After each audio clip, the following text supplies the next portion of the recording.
We are continuing our theme of finishing well.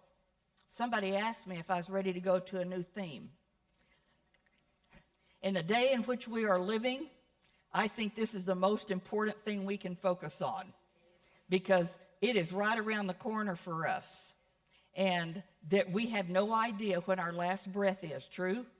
None of us do. We have no idea when he may blow that trumpet and call us home. And what's right around the corner? The judgment seat of Christ. That's where we have our evaluation of the things we've done in this body, whether good or just worthless. And I don't want to have a pile of wood, hay, and stubble. I want to finish well. And I believe that is the desire of your heart, else you would not keep coming. Right?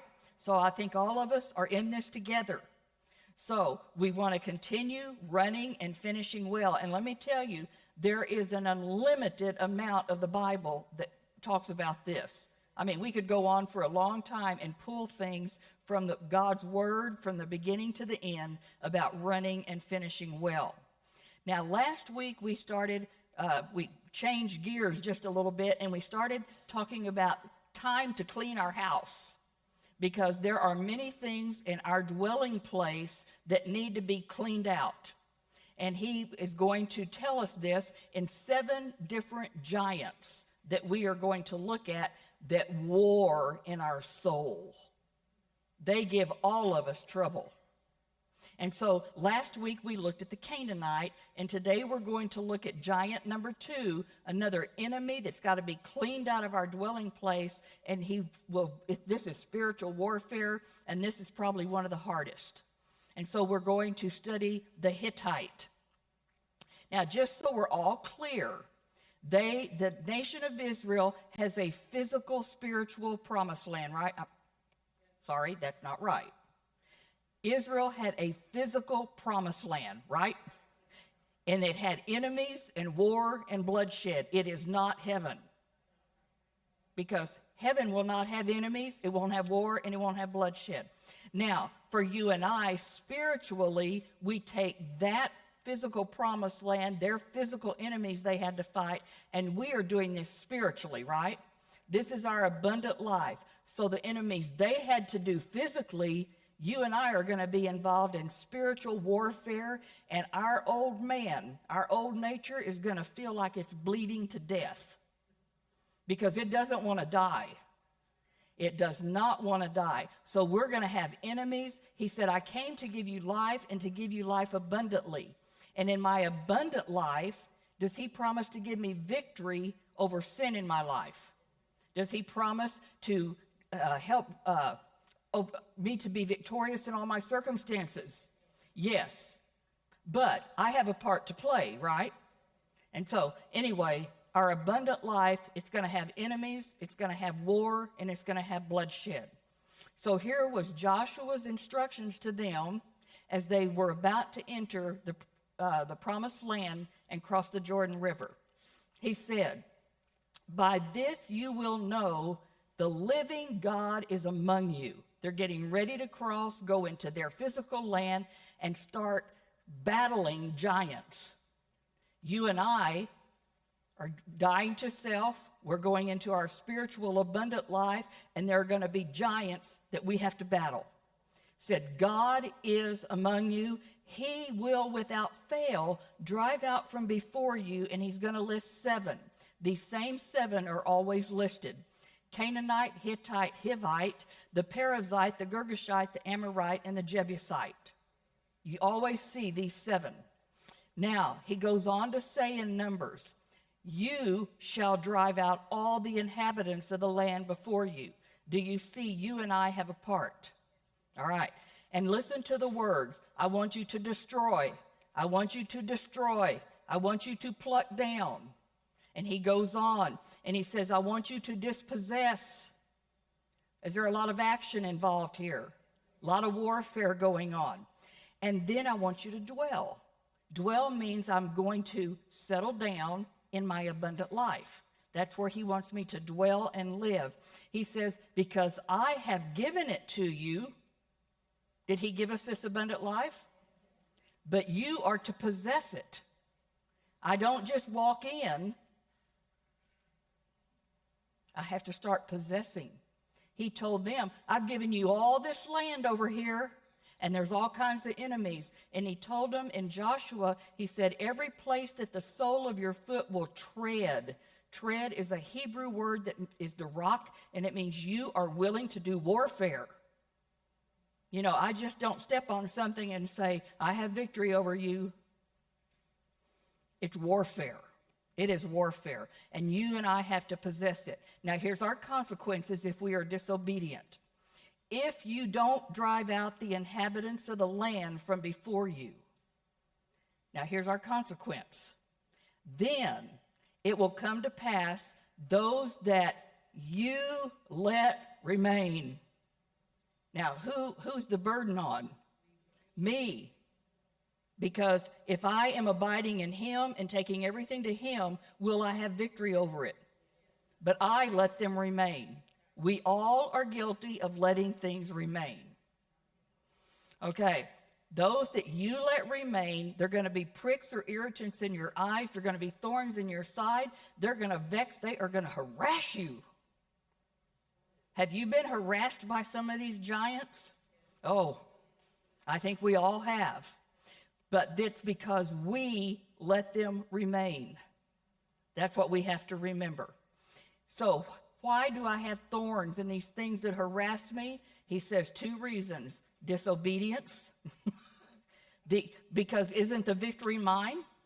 It is. And unbelief. I don't really, truly believe that you will take care of every situation, every little detail in my life. So if I am plagued by any of these giants, he says these are the 2 reasons, and it's because I let them remain. So this is not in your notes. I just want you to go with me in your mind. There was a man named Jack Groppel. He was ran a training camp in Florida, and it was always to improve skills and improve performance. And so a lot of different groups would come to him for this training. Now, one session, he had 4 tough football players that were in excess of 6'4" and excess of 350 pounds. Can you picture 4 big football macho men? Okay, we've got that picture. Now, here's their assignment. They're in Florida. And he said, I have a course down here, and it goes through the forest, and it is a half a mile. And then you're going to touch a white fence that's down there at the half mile, turn around and come back, and I want you to do it in 9 minutes. A 9-minute mile. So here, that's their assignment. That's all they have to do. And he says, oh, by the way, we are in Florida. Now, along the way, you may encounter an alligator. You might encounter a snake. And he said, and besides that, before you get to the white fence, we also have wild boars or those warthogs out here, and they're pretty vicious. So now are we ready to run this path? Okay, so you all get the picture. Now, what happens? They're running, and they don't see anything, they don't hear anything, but as they get close to the white fence, they don't know there's a man in the bushes with a camera. And also, he's got sound effects back there. And so there comes noises, snorting like a pig, and they're shaking the bushes. What do you think happened to these 4 macho guys? They jumped, they yelled, they squealed, they ran the opposite way, and they never did go touch the white fence. Now, were those things they were fearful of real? They weren't even out there. Where was it? In your mind. So, that's what we're going to talk about today. This spirit, Hittite spirit, who is the spirit of fear. This is probably one of the hardest for us to overcome. Now, last week on my map, we had 7 yellow stars. And this shows the location of the 7 giants that God said they had to overcome. We turned 1 star white last week. That was the Canaanites. Remember, they live down low, close to the coast, and they are the ones that keep us all involved in our earthly life. You know, lust and greed, wanting more. We're more concerned about our earthly treasure, what I have here on earth, than anything else. This week, we're going to turn a yellow star white, and we're going to move clear to the mountains. Now, this one's going to be very fortified, very entrenched in our land. And this is the Hittites. You can see they lived in the interior. They lived to the west of the Dead Sea. They lived south of Jerusalem. The white arrow is the Jordan River. So you kind of get a picture of where they are in the land. Now, the Hittites were called the sons of terror. They are. The sons of terror, and they are mentioned more than 50 times in the Bible. And fear is there. That's how you identify them. This spirit of fear that can overcome us. Now, where did they come from? Well, we know, after the flood, everything came from Noah and his 3 boys. So Noah had Ham, right? He was the boy that wasn't respectful of his dad. And so his 4th son was Canaan, and Canaan had a curse put on him, remember? Unto all your generations. So Heth, who's the Hittites or the Hittites, is the son of Canaan.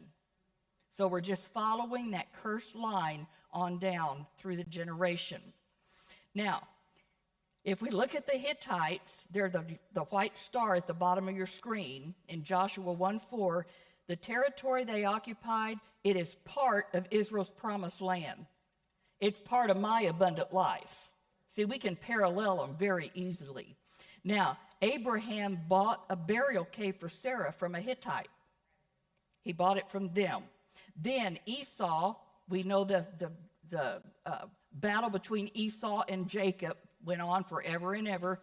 Esau went and got a wife. Didn't make mama very happy because he's not supposed to be marrying a Hittite or any other ite. He was supposed to keep within the nation of Israel.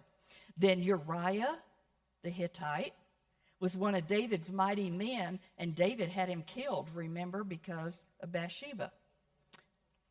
Then, if you look at the Hittites, they're mentioned all through the kingdom of Saul and David and Solomon. And then when the nation of Israel comes back from Babylonian captivity and we're with Zerubbabel and Ezra, the Hittites are still there. What happened? We never got rid of them. They're still around. So the Hittites had a military inclination, and they were this great power in the area before the Israelites entered the land of Canaan. Remember, we talked last week how the Amorites and all those Canaanites, they had 400 years to repent. But what happened? More wicked, more wicked, more wicked through all the generations. So when Israel comes into the land, we are entrenched in darkness, in demon possession, because these are demonic spirits. And so they instilled fear in the Israelites. Now, when Moses, if you remember, Moses brought the Jews to Kadesh Barnea, and they're going to go into the land, right? He sent 12 men out to go make a patrols. Find out what it's like there. Is it like God said? Yeah, except there's what? Giants. Well, Caleb discovered the Hittites in the land of Canaan, and we're going to find out that's the one that Caleb wanted to overcome later in his life after they get in there. So they know about the Hittites. 3 of the toughest warlike people in the land lived in the mountains. You have better protection, right? Better defense.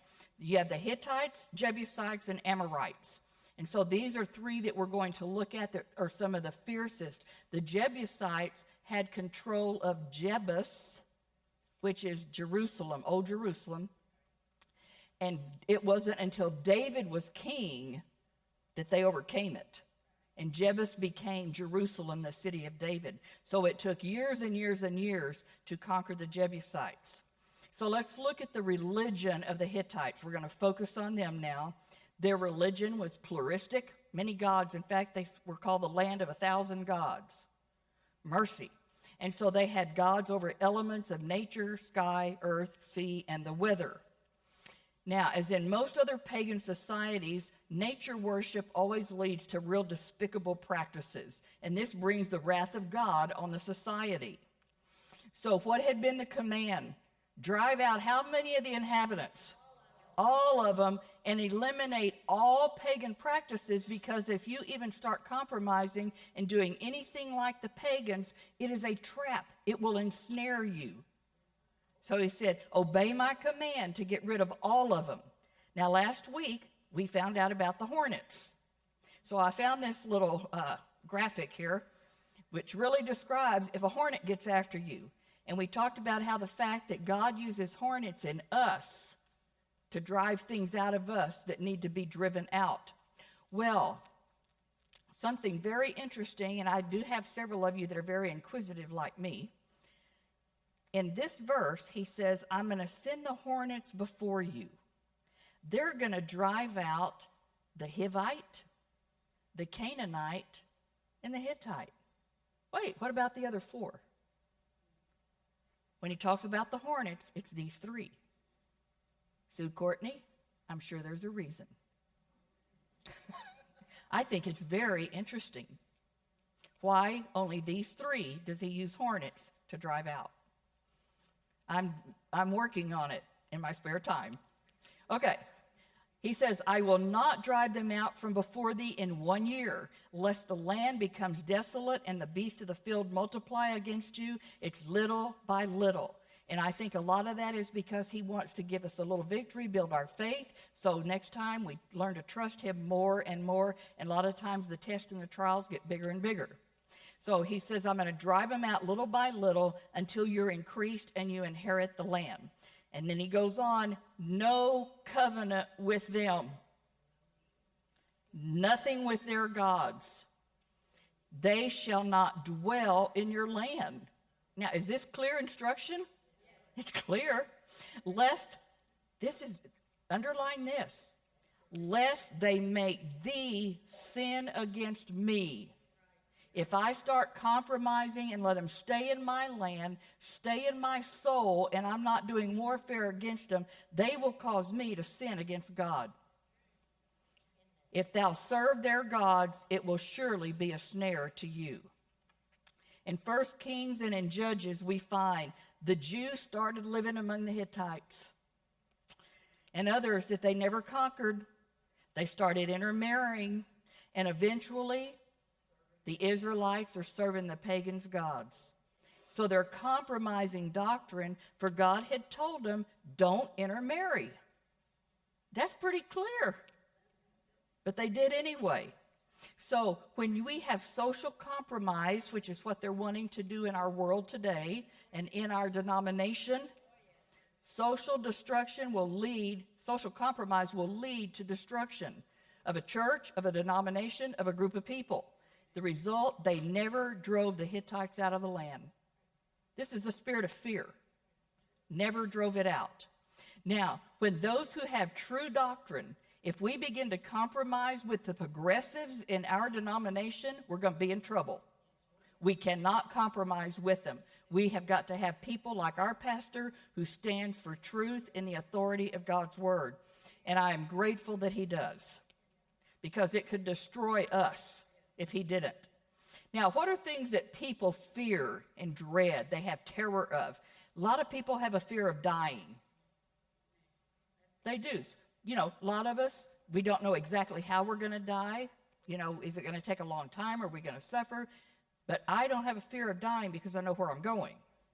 Yeah, so a lot of people are uncertain. They don't know exactly where they're going. You ask people, are you going to go to heaven when you die? Well, I hope so. I'm a good person. Well, that's the wrong answer. Fear of failure. Oh, boy. I'm going to give you a quick example here because I thought of my two of my kids. My son, a lot of you don't know I have one. I don't talk about him much. My son is in between the two girls. And Brian, when he was little, when he was going to learn to walk, he was my latest walker because I could see him watching, and he was thinking about it and figuring out how he could do it without falling. He did not want to fail. Now, a lot of you have known Brian when he was little, and you understand this. And I mean, when he finally took off walking, he rarely fell. He didn't have all the bumps and boo-boos that Laura did, because Laura started trying to walk early. before she was really ready. And it didn't matter. Up and down, bumps and bruises. The doorbell rang one day when we lived on Circle Mountain, and somebody had her in their arms like this and said, "I think this belongs to you." Teeth knocked out, blood everywhere, because that was when she was going to learn to roller skate.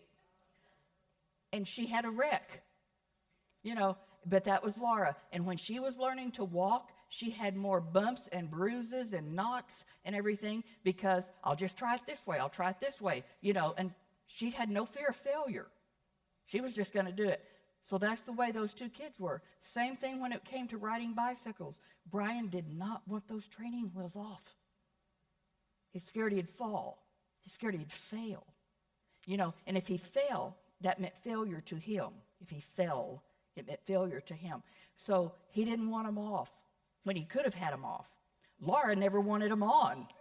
I can do this. So it's just, a lot of people have a fear of failure. Surely if I try that, I will fail. So a lot of people have that fear. A lot of people have a fear of being exposed as worthless. People have fear of pain.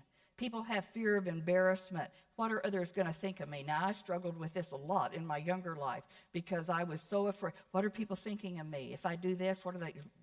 On and on. Fear of insecurity, fear of unemployment, fear of sickness, fear of rejection. That was a big one for me. If I'm not in your little circle and you don't like me, you're rejecting me. I always struggled with the fear of being rejected. Fear of men. Will they forsake me if I disagree with them? Now, I'm talking, like 40 years ago. And so it was like, I better agree with them. If I disagree, they won't like me. I need to do what they want me to do or they won't like me. I struggled with that a lot. Shame yields to feelings of intimidation. So we have all kinds of fears, right? Things that people are afraid of. Dread and terror. And what does our old carnal man do? Well, we build walls. You're not going to hurt me again. Things like that. Some people become very aggressive in their behavior. Some become very shy. And then some people just become aloof. They act like they don't need anybody. So we have all kinds of ways of dealing with hurts and fear. So we're going to expose this spirit of fear today and look at it, what the Bible tells us about it, because fear, if we don't overcome it and let the Lord give us victory over the fears in our life, it will waste you, it will drain you, and it will make you very timid.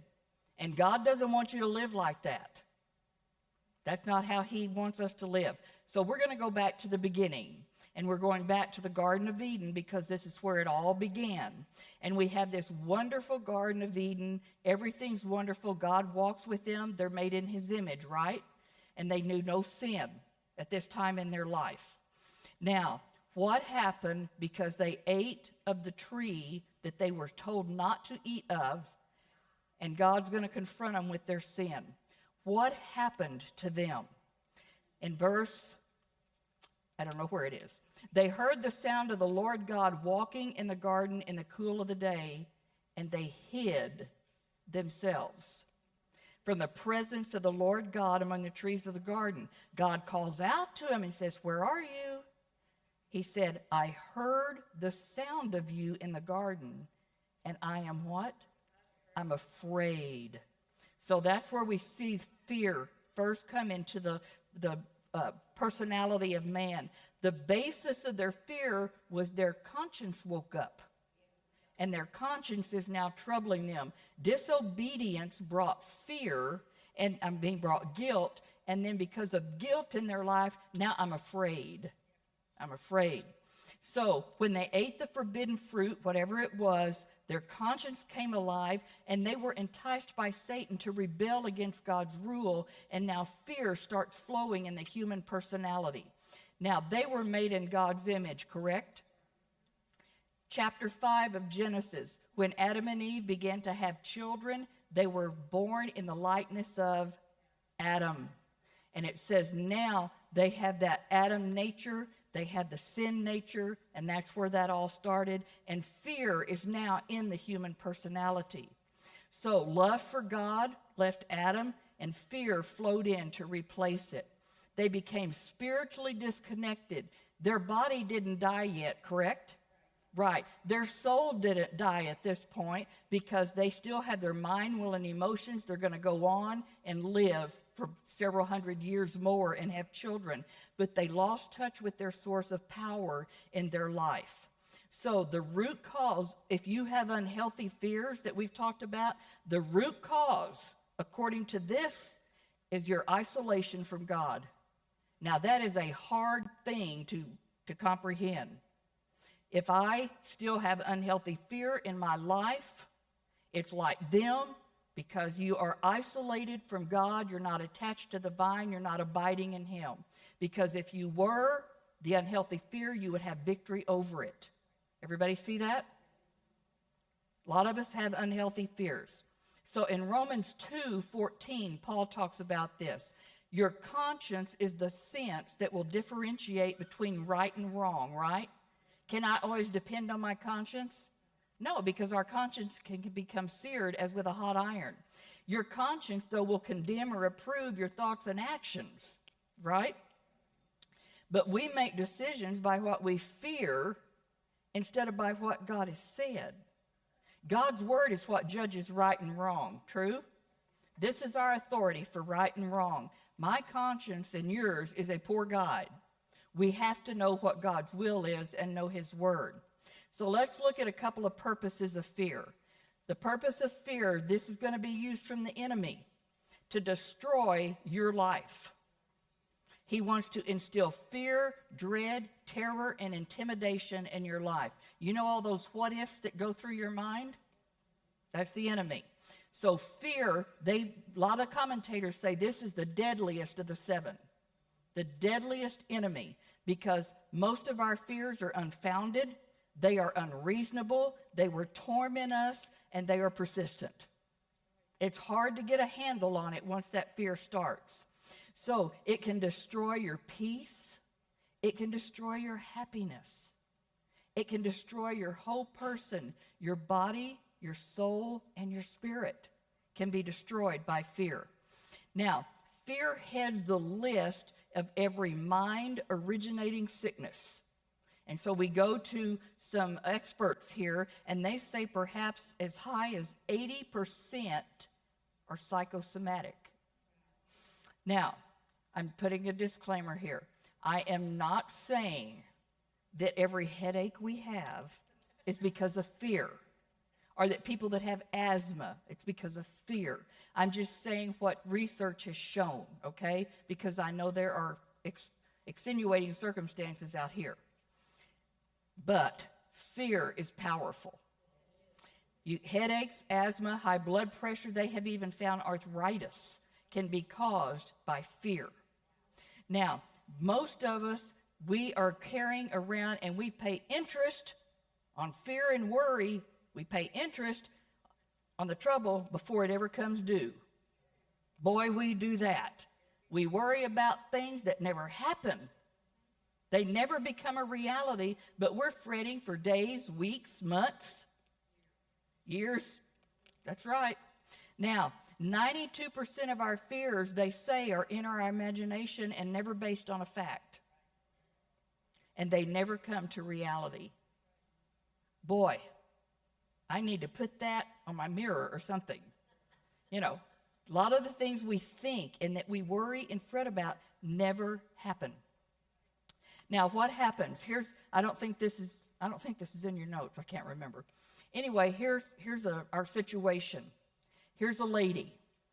She has a husband, and he's coming home from work late. He's very late. And so what happens after a while? Fear and worry. This is before cell phones, okay?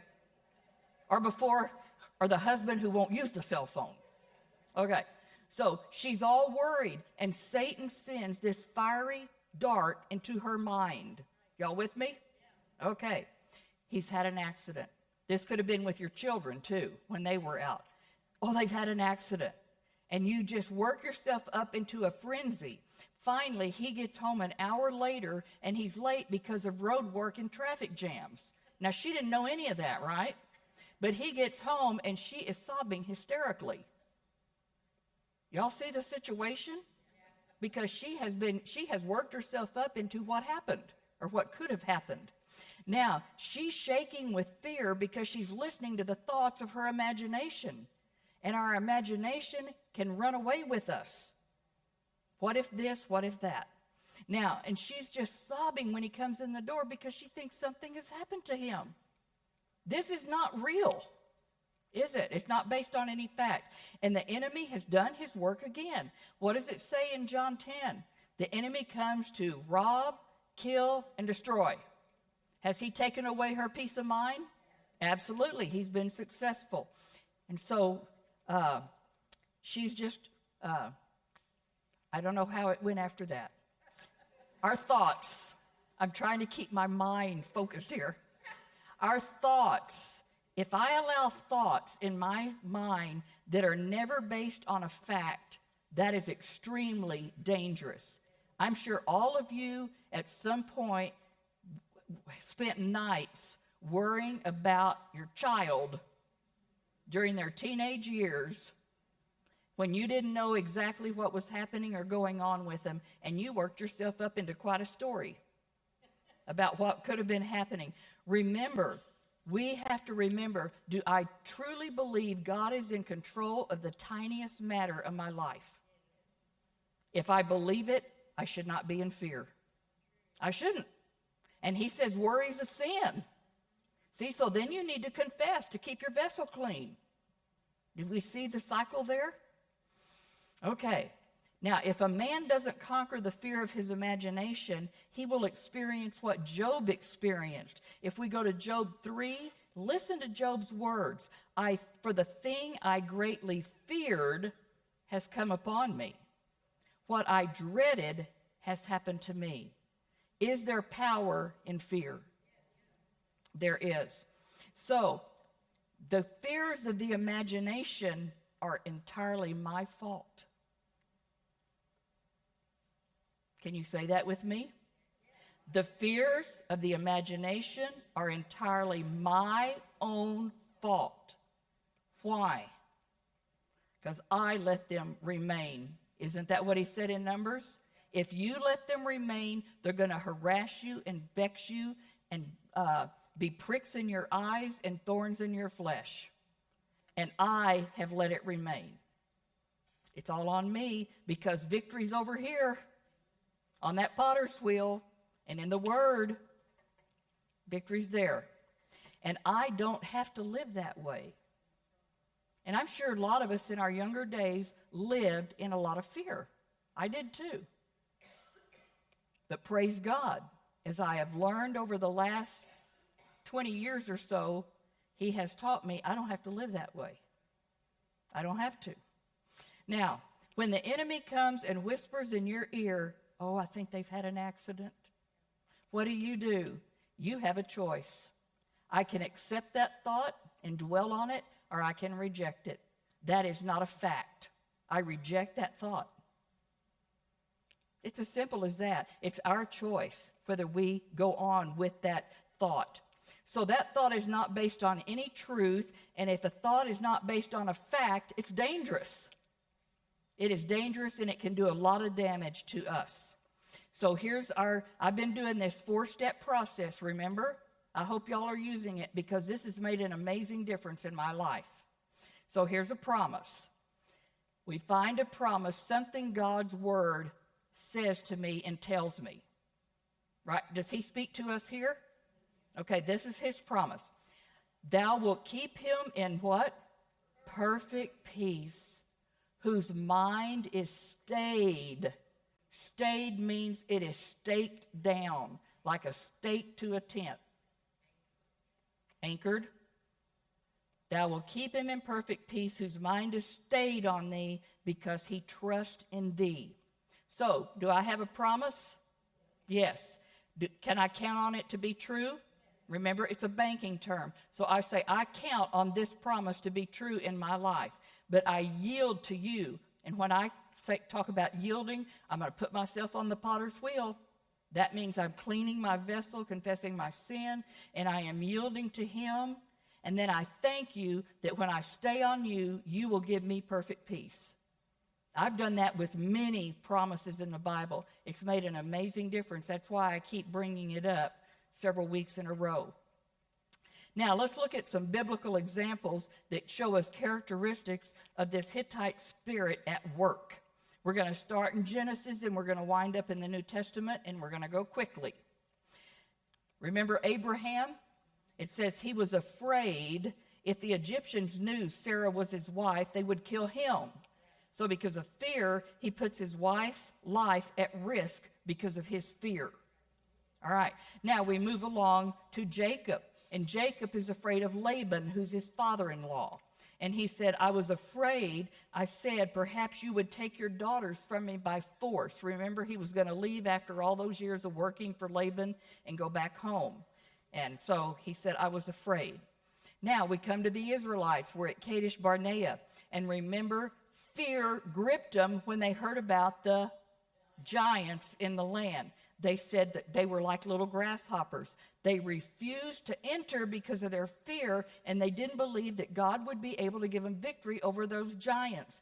And remember, they lost their inheritance because of it. And God said that generation will not enter their inheritance. They can't have it. That's something serious for you and I to think about. Now, we know that fear plagued the Israelites. They're going to wander around in the wilderness now for 38 more years after that incident. And so this fear, the Hittite spirit, brings intimidation in our life, fear and discouragement. So they're out in the wilderness wanderings. Y'all with me? We're in Numbers 21. Okay, the end of the 40 years, we're almost at the end of the 40 years, okay? So we've been wandering a long time, having lots of funerals, right? So we're almost ready to enter with Joshua at the Jordan River. We're out in the wilderness still, and Aaron has just died. We've spent 30 days mourning for Aaron, and now we're ready to move on and start heading up towards the Jordan River. And this is in Numbers 21. King Arrad, who was a Canaanite, he dwelt in the south of the land. He heard that Israel was going to be coming by way that the spies came years earlier. So he fights against Israel. He takes some of them a prisoner, and so Israel wants to make a vow with God. And they vowed, we will utterly destroy the Canaanite and their city if you will give us victory. So, see, they're in trouble. Now, to utterly destroy meant to devote something completely to the Lord, wipe out the people in their city, and then we give all the spoils to God, right? He gets it all. He gets all the praise and glory. So God accepted the vow, and with God's help, they won this battle. So, this first victory, aren't you encouraged? Y'all encouraged? We've had a major victory. So they're mounting up like wings on an eagle, right? Well, we're riding high. Well, will you be able to walk and not faint now after the victory? So we'll see what happens. So they've got courage in the battle, but we have to follow that. Now I've got to have endurance in the walk, in this race. We can't have a high every day, right? Yeah, we got to come down sometimes. Now, the Edomites, they've got to pass through the land of the Edomites. We're back to Esau and the war with Jacob. And say, the Edomites say, you cannot come through our land. They would not let them. And that would have been the easy route to get back up to the Jordan River. So Moses is going to have to take them east. We got to go over here further. And now we've got to turn north, and we've got to go through some really difficult terrain. And it's going to be a difficult journey. So it didn't take long. I'm riding high. But now, man, this day-to-day walk, it's getting hard. The terrain is hard. The difficulty of the march, where am I again? Grumbling, complaining. This is just too hard. That's the spirit of a Hittite. It did damage. Listen to what it says. The soul of the people were discouraged because of the way. They didn't like the circumstance God had them in. And the way was hard. And they said, this way's too hard. We want to go the easy way. Well, warfare is not easy. And believe me, some of our spiritual battles are going to be bloodshed. So, when things get rough, do we often complain and fear? We fear, grumble, and complain.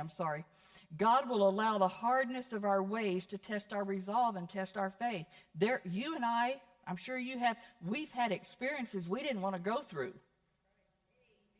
Yes. Yes, all of us have.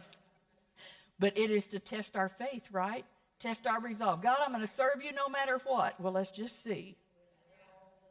Yes. So this Hittite spirit comes along.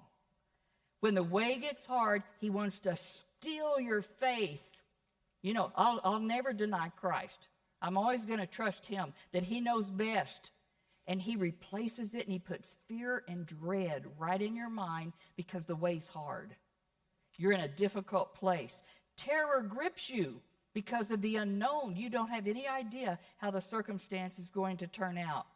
So where was King Saul when Goliath was out threatening them? Fear gripped him and old Saul's hiding in his tent. Now we go to Saul when he's king now. And Saul said to Samuel, I've sinned. I have transgressed the commandment of the Lord in your words because I feared the people and obeyed them instead of obeying God. And Proverbs tells us when you have the fear of man, it will be a snare to you. It can cause your destruction. Saul feared the people rather than God, and he didn't kill Agag, the king of the Amalekites, as he had been commanded by God to do that. His disobedience, what happened to him? The nation of Israel said, you will not have your inheritance. God said to Saul, I am ripping the kingdom away from you, and you will no longer be a king or have a kingdom. We need to look at some of these examples in the Old Testament and heed them. Now, we're going to Gideon. Gideon was afraid of his family. The angel of the Lord came to Gideon, and listen what he told Gideon. He said, the Lord is with you. You're a mighty man of valor. Wow, that should have given him a lot of courage. That's how God saw him. The Lord looked upon him and he said, go in this thy might, and you're going to save Israel from the hand of the Midianites. And I'm sure he's thinking, me? You're kidding. And God said, have not I sent thee? And he said unto him, O my Lord, how can I save Israel? My family's poor in Manasseh, and I am the least in my father's house. And the Lord said, I will be with you. That's all you need.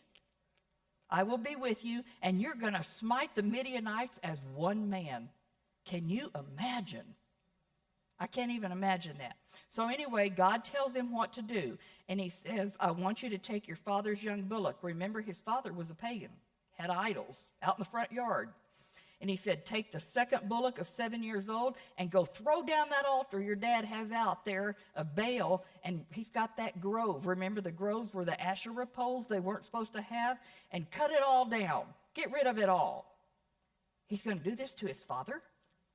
Now, and he says, now I want you to build an altar to the Lord thy God upon the top of this rock in the ordered place. Take that bullock, offer it a burnt sacrifice. All that wood that you cut down out of his grove over there, you're going to burn that all up. Cut it down and burn it up. So Gideon takes 10 men of his servants, and he did everything God told him, but he feared what Daddy's going to say and his family. So he didn't do it in the daytime. He did it night because of his fear. What about Elijah? Had he just had the powerful experience on Mount Carmel? And now, because of fear, he's running from Jezebel because the way was too hard and he was intimidated by fear. Jeremiah cursed the day he was born. This was probably the prophet that had one of the hardest lives. He was mistreated and the people did not like him and they wouldn't listen to him at all. And he's the one that agreed to stay, remember, in Jerusalem when many of them went to Babylon. He said it's hard to lead a people when they're always in a rejecting mood. I know the feeling. Okay. Now, think of Jonah. Jonah, who was afraid of the Assyrians. They were brutal in dealing with their enemies. We can think of some people that are known to be brutal, right? In their treatment of their prisoners. He feared for his life, and fear led Jonah to disobey the word of God, and he ran. Think about Joseph. We're coming into the New Testament now. He is betrothed to Mary, and that's more serious than an engagement. Okay, he's betrothed to her, and she winds up pregnant, and he's not the father. And don't you know he's thinking, what do I think? Really. And so, but God sent an angel, really, and he told him, fear not. And then he explained it all to him. Now, when you experience fear, a lot of times you just need to let God speak into the situation. Because God knows the source of the fear. He knows the harm it can do if I allow it to grip me. So when you have those feelings of fear come upon you, you need to immediately turn to Jesus Christ. Immediately. Now, Herod feared John the Baptist because John spoke truth to him. And he said, it's not lawful for you to have your brother's wife. Well, that didn't go over too well. But Herod feared John because he knew he was a just man and a righteous man. And then we'll end with Peter. Did fear grip him? Absolutely. To stand up. And he figured he could do it. But when it came down to it, he denied Christ. Fear gripped him. So we see fear all through the Bible. Let's look at some consequences of fear now, because it affects us physically, emotionally, and spiritually. So we're going to go to Daniel 5, and we're going to go visit Belshazzar on the night of the handwriting on the wall. And fear gripped him. We can well imagine. It says the king's countenance changed. His thoughts troubled him. The joints of his hips were loosened, and his knees started knocking against each other. That's pretty fearful. Now, man can feel fear coursing through your body. Have you ever had your hair stand on end? Fear can trigger all kinds of physical diseases. There's a book called None of These Diseases, and it says fear can produce up to 51 diseases in your body, including a heart attack. Fear can even cause people to die when they are gripped by fear. So, emotional. The fear of failure can paralyze a person from achieving his full potential. No one is at his best unless he is free from unhealthy fear. You're not at your best.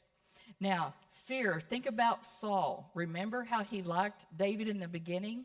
And then he became fearful of him, and he even tried to kill David several times and threw that javelin at him. Fear can make life a wretched experience and warp your personality. That's that Hittite spirit. Someone has said fear is a dark room where negatives are developed.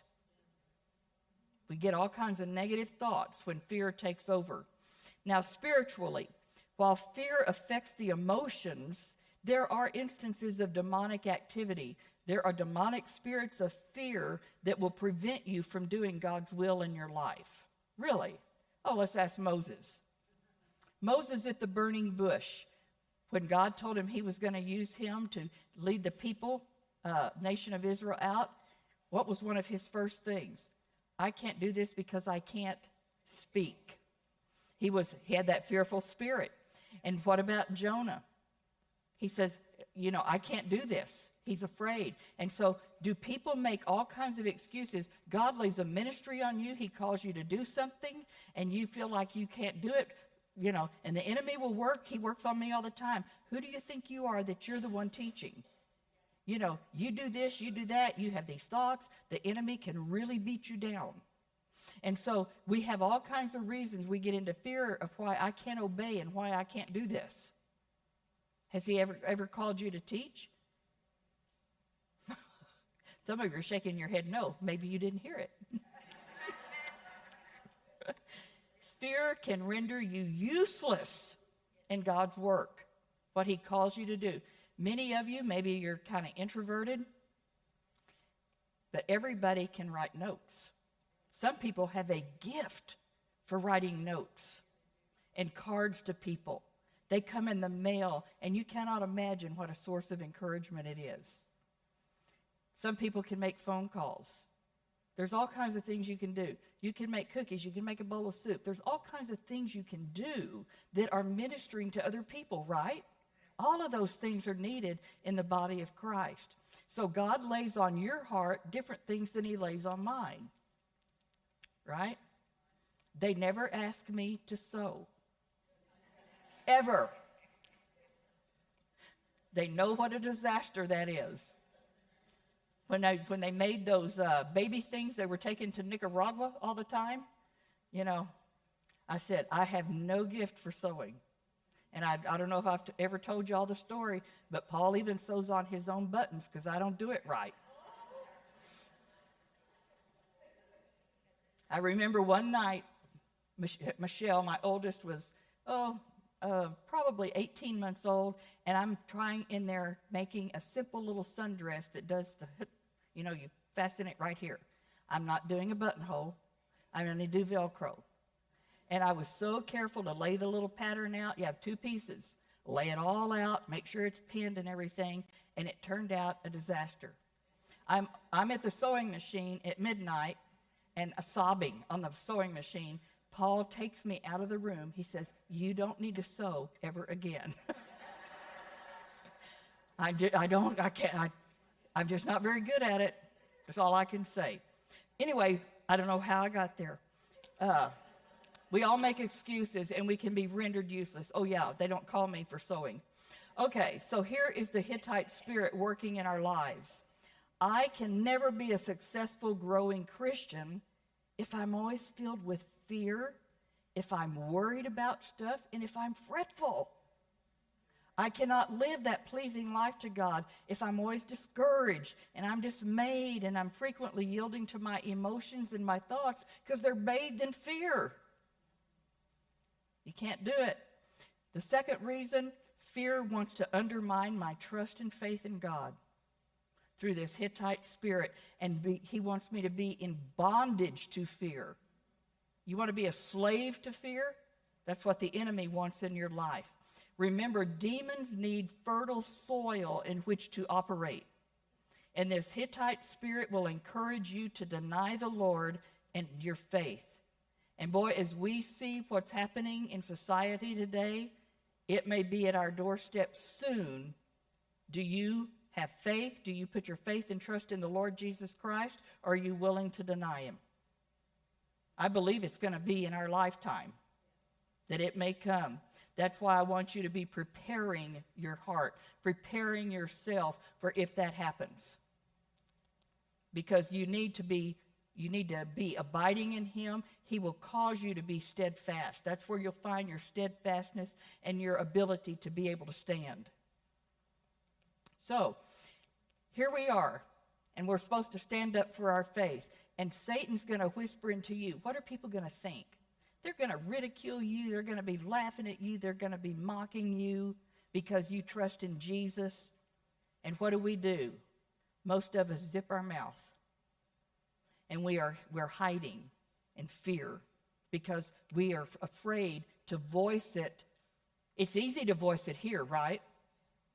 What if I'm in a group of people and none of them are believers? It's a little harder, isn't it? Yeah, a lot. So here's a couple of definitions I found. Fear is actually faith against God.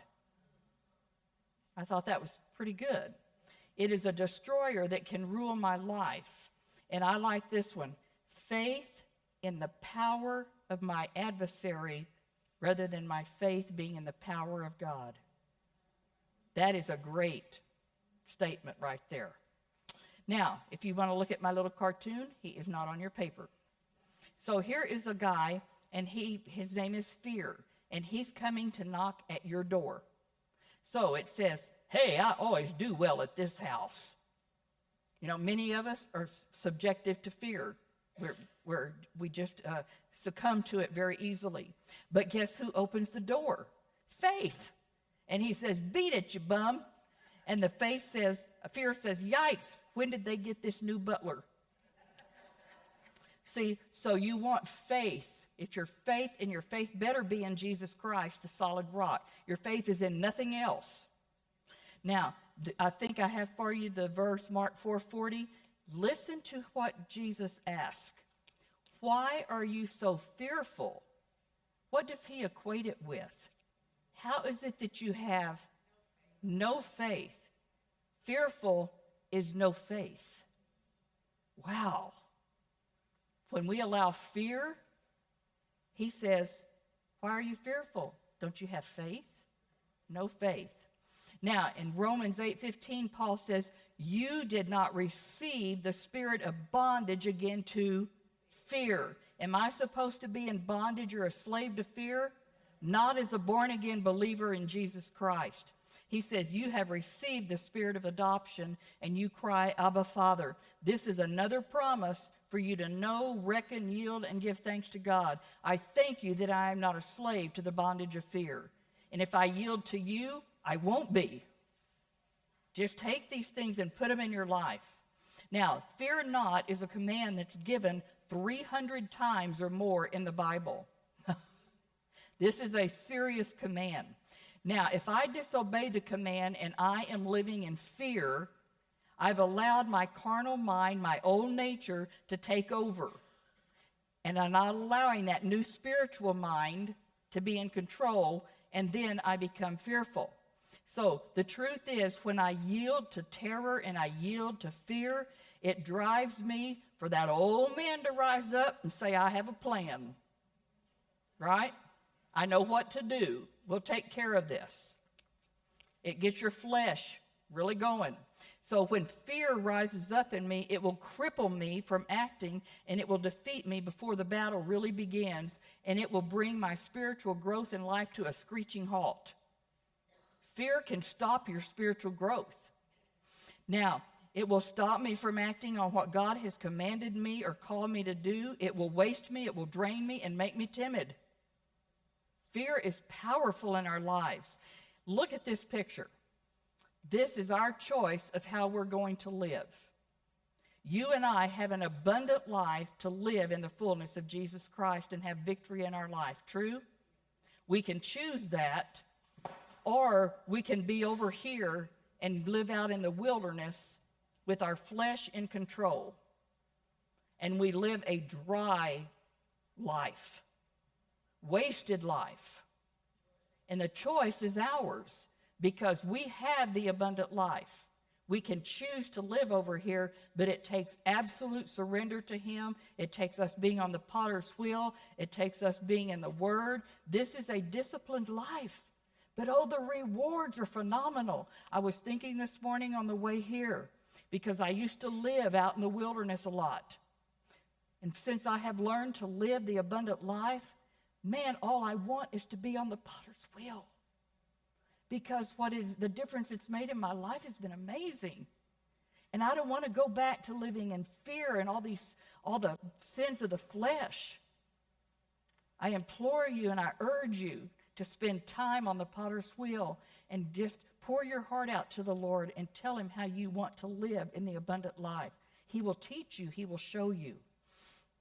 And don't forget, I have an inheritance. I have an inheritance here, all the spiritual blessings I have here, but I have an inheritance waiting for me. Peter tells me it's being kept for me in heaven.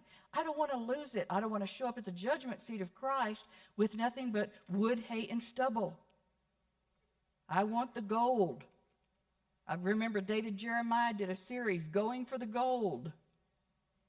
Our inheritance in Christ. Don't let fear and that Hittite spirit rob you of what you have in Jesus Christ. You will be open to fear and anxiety because you truly do not believe God's in control of your life. That's what it comes down to. Do I truly believe he controls every aspect of my life, and everything that comes into my life he has allowed, and it's for my good? Do I really believe God is in control of this world? Even as things are looking pretty grim, is God in control? Yes, and you preach that to yourself. And if you start studying prophecy and what's in this book, you'll see, like Jan Markell, everything isn't falling apart. Everything's falling into place, just like it's supposed to be. But what will fear do? Fear will begin to cast doubt on the fact that God's in control. And then you can get very fearful because of what's going on in the world and what's going to happen. What do? I need a wall of defense to counter all this fear. Here is my wall of defense. You've got to get in God's word and know it. Feed this to yourself. Feed the promises. Preach to yourself. Turn on Adrian Rogers. Turn on Charles Stanley. Turn on Jack Graham from PowerPoint. And there's many others. Robert Jeffers from First Baptist. There are some good ones out there that will feed you. It confirms that nothing happens in this world, but it's got to pass God's desk for approval.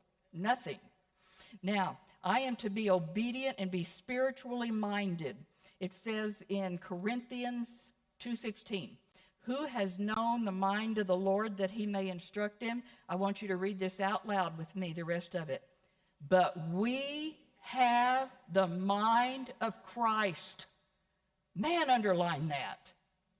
You and I, as a born-again believer, I have the mind of Jesus Christ. Let that sink in. You have it. You have the mind of Jesus Christ. Are you born again? Are you truly born again? Does the Spirit bear witness with you that you are his child? Then you've got a new spirit in you, and that spirit will help you to know and understand God's word. And you're transformed how? The renewing of your mind right here. The renewing of your mind. He says in Romans 12:1, I beseech you therefore, brethren, because of the mercies of God, present your body a living sacrifice that's wholly acceptable to God. That's only your reasonable service. After all he's done, after the mercies of God, it's only reasonable that you would do this. And he goes on and he says, don't be conformed to this world, but be transformed. How am I going to get transformed? The renewing of my mind, so that I prove what is that good, acceptable, and perfect will of God, that I'm being conformed to his image. Now, he tells us in 1 Timothy, Paul's about to go to prison, go to death, and he's telling Timothy, God did not give you a spirit of fear. If you have a spirit of fear that's reigning over you, the enemy is the one that has you in bondage. He didn't give it to us. He gave us power, love, and sound mind. Now, if I have a sound mind, it will not be filled with confusion and fear. But the demonic powers, like the Hittite Spirit, will fight to keep their place in my mind and thinking. It is warfare, ladies. It is warfare all the time.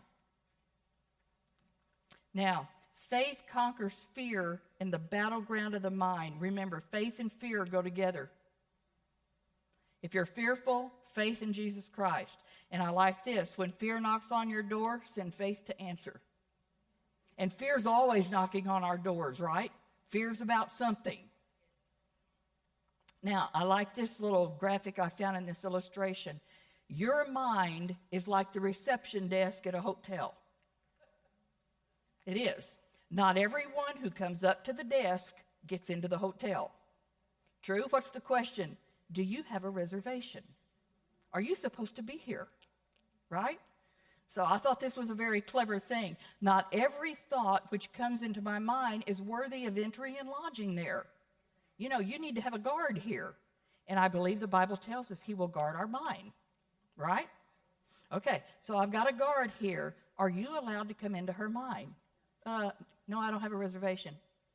You're done. Go away. Yeah. It's not worthy of entering and lodging in your mind.